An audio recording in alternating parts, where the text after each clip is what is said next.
mula nang umalis ang bagyong Siroli dito sa Kabikulan, kapansin-pansin na 2 araw rin bago nakapaglinis ang mga tao dahil sa sobrang kapal ng mga dahon na nagmula sa iba't ibang klase ng punong kahoy. At kapansin-pansin rin na 2 araw mula nang lumis ang Siroli, saka lamang nakapag-ayos ang ilan sa ating mga kababayan dito sa Mercedes. Laging mahirap ang paglilinis sa mga basang dahon dulot ng bagyong Rudy na nagkalat sa mga kalsada. At ito'y dahil na rin sa tubig baha na dulot ng bagyo, kaya naman 2 araw mula nang umalis si Rudy, saka lamang nakapaglinis ang mga residente, partikular na dito sa bayan ng Mercedes at sa Barangay 2.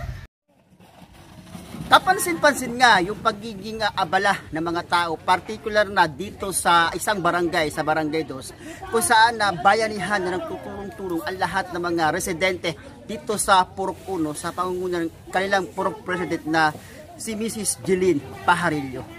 At dahil sa masigasig na pamumuno ng kanilang Purok President na si Mrs. Jeline Pajarillo kasama ng kanyang mga opisyales, naging matagumpay ang clean-up drive sa kanilang purok, kung kaya naman mabilis rin nakapaglinis ang ilang mga residente sa kanilang barangay. Ito si Mike Palmers, nagbabalita, Kabikulan.